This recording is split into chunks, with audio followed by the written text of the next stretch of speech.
آقا کریم جب ہجرت مدینہ کے لیے رخت سفر باندھتے ہیں، راستے میں آتکا بنت خلف بن معبد نامی ایک خاتون کا گھر آیا۔ حضور وہاں رک کر کے ان کو کہا کہ اگر تمہارے پاس ہماری خدمت کے لیے کچھ ہے تو ہمیں پیش کرو۔ بھوک اور پیاس آقا کریم نے محسوس کی، حضور کے جو ساتھی بھی تھے۔ تو اس خاتون نے، جس کا نام معبد تھا، اس نے کہا کہ لو کانا عندنا شیء ما آوزکم الکرا، ہم دیہاتی لوگ ہیں اور عرب ہیں، ہمارے ہاں مہمان آ جائے تو کوئی کسر نہیں چھوڑتے، لیکن آج اتفاق ایسا ہے کہ ہمارے گھر کچھ ہے نہیں جو آپ کی خدمت کے لیے پیش کریں۔ عرب لوگ مہمان دیکھ کر کے خوش ہوتے ہیں، پھر مہمان بھی اتنے سونے آ جائیں، لیکن بدقسمتی یہ ہے کہ اس وقت ہمارے پاس کچھ ہے نہیں جو آپ کو پیش کر سکے۔ ایک جانب ایک بکری بندھی ہوئی تھی، لاغر اور کمزور سی۔ حضور فرمایا اگر تم کہو تو اس کا دودھ دھو لیں۔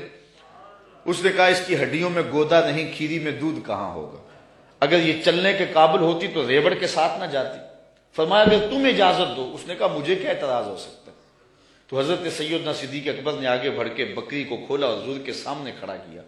آقا نے دست شفا، دست رحمت اور دست برکت اس بکری کی پشت پہ رکھا۔ جو ہی حضور کا ہاتھ آیا تو اس نے جھرجھری لی، ٹانگیں چوڑی کر دی، اس کی کھیری میں دودھ اترایا۔ حضور علیہ السلام نے فرمایا کہ کوئی برتن لا۔ اس نے گھر کا برتن پیش کیا۔ حضور نے دودھ دعا تو جھاگ اٹھنے لگی، حتیٰ کہ گھر کے سارے برتن دودھ سے بھر گئے۔ معبد کے گھر کی تھالیاں بھی دودھ سے بھر گئی۔ حضور نے بھی پیا، حضور کے ساتھیوں نے بھی پیا۔ معبد اور گھر میں اس کا ایک بچہ تھا، اس کے پاس، اس نے بھی دودھ پیا۔ حضور علیہ السلام نے دعائے برکت دی اور چلے گئے۔ معبد کو حضور کا پتہ پوچھنا یاد نہ رہا، بس حضور کے حسن اور جمال میں کھو گئی، اور پوچھنا یاد نہ رہا کون ہو، کدھر سے آئے ہو، نام کیا ہے۔ شام کو جب معبد بکریوں کا ریوڑ لے کر کے واپس پلٹا، اس نے کچی کلی پہ نور برستے دیکھا، انوار اترتے دیکھے۔ معبد کا شوہر معبد کہتا ہے کہ کیا ماجرا ہے، آج ہمارے گھر میں یہ جو رونق ہے اور یہ جو تازگی ہے اور یہ انوار اتر رہے ہیں، کیا ماجرا ہے؟ تو معبد کو حضور کا نام تو پوچھنا یاد نہیں رہا، اس نے اپنے طور پہ حضور کا نام رکھ لیا۔ اس نے کہا آج ہمارے گھر میں مبارک آیا تھا، آج ہمارے گھر میں مبارک آیا تھا۔ معبد پوچھتا ہے کہ مبارک کیسا تھا جو سارے گھر کو روشن کر گیا، وہ کیسا تھا؟ تو معبد تاصف رسول اللہ صلی اللہ علیہ وسلم، معبد حضور کا حلیہ بیان کرتی، کہتی ہے فقالت رأیت رجلا ظاہر البذات، میں نے ایک ایسا شخص دیکھا ہے کہ جس کا رنگ نکھرا ہوا تھا، جس کا چہرہ چمک رہا تھا۔ اللہ اکبر۔ حدیث بہت طویل ہے۔ کسیم وسیم وفی عینیہ داج وفی اشفارہ وطف وفی صوتہ سہل احول اکحل ازج اکرن وفی عنقہ سطع وفی لحیتہ کساسہ۔ کہا کیا بتاؤں، رنگ سونا تھا، ابرو ملے ہوئے تھے، پلکیں لمبی تھی، آنکھیں سرمگی تھی، گردن سراہی جیسی تھی، ہاتھ خوبصورت تھے، خاموش ہوتے تو پھر بھی وقار ہوتا۔ لیکن میں معبد کا صرف ایک جملہ آپ کی نظر کرنا چاہ رہا ہوں۔ ہزارہا مصنفین، نثر نگار اور شعراء اور ادبا کے سارے ادب پارے اور ساری نثر نگاریاں اور ساری انصاف پردازیاں اس کے ان دو جملوں پہ قربان۔ معبد نے کیا کہا، میرے شوہر میں کیا بتاؤں کہ وہ مبارک کیسا تھا، میں کیا بتاؤں وہ مبارک کیسا تھا، بس اتنی بات سن لو۔ ابہ الناس وَأَجْمَلَهُ مِنْ بَعِيدٍ وَأَحْسَنَهُ مِنْ قَرِيبٍ، وہ اتنا سونا تھا جب کوئی اس کو دور سے دیکھتا تو سونا نظر آتا، قریب آ کے دیکھتا تو اور سونا نظر آتا۔ یہ دو جملے اس کے دیکھیے، دور سے کوئی دیکھے تو پھر بھی سونا، قریب آئے تو پھر بھی۔ کچھ لوگ دور سے بھلے لگتے ہیں، قریب آئے تو نقوش میں وہ کشش نہیں ہوتی ہے۔ کچھ لوگ قریب سے سونے، دور سے دھندلے ہو جاتے ہیں، لیکن کہا وہ اتنا سونا تھا، دور تھا پھر بھی سونا لگتا تھا، قریب آیا تو پھر بھی۔ اچھا، یہاں اس نے حضور کی سیرت بھی بیان کی ہے۔ کچھ لوگ دور سے اچھے لگتے ہیں، قریب آ کے اچھے، دور سے اچھے لیکن رشتہ داری کر کے دیکھو تو اچھے نہیں ہیں، کاروبار کر کے دیکھو تو اچھے نہیں ہیں، دوستی لگا کے دیکھو تو اچھے نہیں ہیں، سفر کر کے دیکھو تو اچھے نہیں ہیں۔ وہ کیا، کسی نے کہا اس کے لہجے میں یوں تو برف تھی لیکن جو چھو کے دیکھا تو ہاتھ جل گئے۔ کچھ لوگ دور سے سہانے سہانے قریب آئیں تو کان پھٹیں ڈھول کی طرح، لیکن اس نے حضور کی صورت بھی بیان کی اور ان جملوں میں حضور کی سیرت بھی بیان کی. کہا وہ اتنا سونا تھا، دور تھا تو پھر بھی سونا لگتا تھا، قریب آ گیا تو پھر بھی سونا لگتا تھا. دور تھا تو نظریں جھکی ہوئی تھی، قریب آیا تو حیا کے پہرے تھے. عجیب حسن تھا، عجیب رنگ تھا. حضور دور سے بھی سونے اور قریب سے بھی.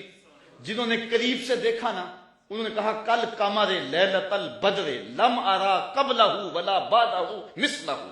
کیا پوچھتے ہو، 14ویں رات کا چمکتا ہوا چاند تھے حضور. حضور جیسا نہ پہلے دیکھا نہ بعد میں دیکھا. یہ کس نے کہا؟ حضرت ابو ہریرہ نے. جس نے پاس کھڑے ہو کر کے دیکھا، جس نے قریب سے دیکھا اس نے کہا کل قمر لیلۃ البدر. اور جس نے 13 صدیوں کے فاصلے پہ کھڑے ہو کے دیکھا اس نے کہا مکھ چند بدر شاہ شانی ہے، متھے چمک دی لاٹ، کالی زلف تے اکھ مستانی ہے، مخمور اکھی ہند مد بھری. جس نے قریب کھڑے ہو کے دیکھا اس نے کہا کہ چاند چڑھا ہوا تھا اور حضور لال دھاری دار یمنی چادر اوڑھ کے آرام کر رہے تھے. یہ حضرت جابر بن سامورہ کہتے ہیں کبھی اسے دیکھوں کبھی انہیں دیکھوں، فائزہ ہوا اندی احسن من القمر. پھر میں نے فیصلہ کیا نہیں حضور سونے ہیں. جس نے قریب سے دیکھا اس نے کہا کہ چاند سے حضور سونے ہیں، اور جو 13 صدیوں کے فاصلے پہ کھڑے ہو کے بریلی سے دیکھتا رہا اس نے کہا خورشید تھا کس زور پر، کیا بھڑ کے چمکا تھا قمر، بے پردہ جب وہ رخ ہوا یہ بھی نہیں وہ بھی نہیں. جس نے قریب سے دیکھا اس نے کہا کان رسول اللہ صلی اللہ علیہ وسلم افلج الثنیتین اذا تکلم رویا کالنور یخرج من بین ثنایاہ، کہ حضور کے سامنے والے دانتوں میں ہلکا سا سوراخ تھا اور حضور جب بولتے تھے نور کی کرنیں چھن چھن کے نکلتی تھی.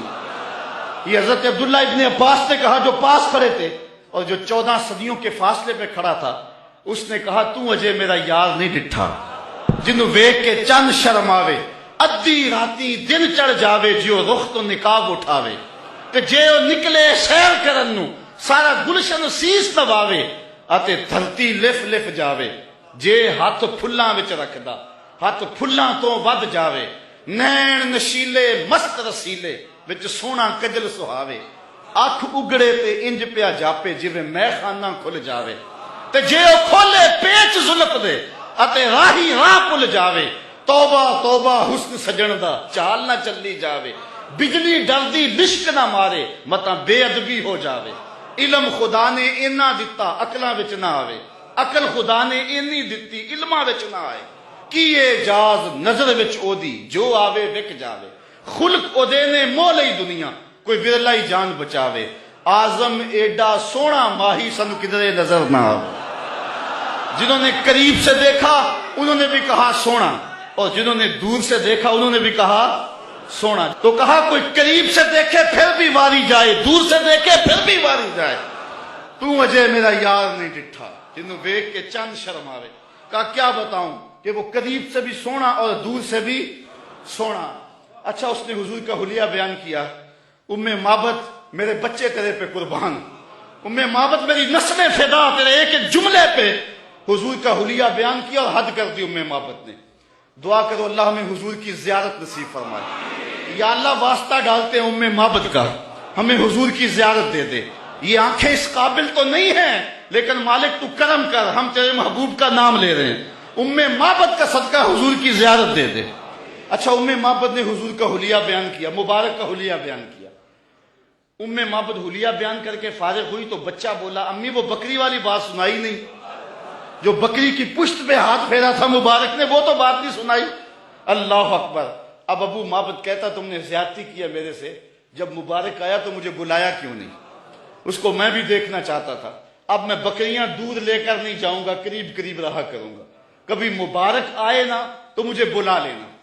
اب وہ سارے گھر کے افراد مبارک کا انتظار کر. ابو معبد کے جذبات یہ تھے ایک بار ہی دیکھ لوں، لیکن ام معبد کہتی تھی کاش کے روز بھی گزرے، مبارک کا روزانہ گزر ہو یہاں سے.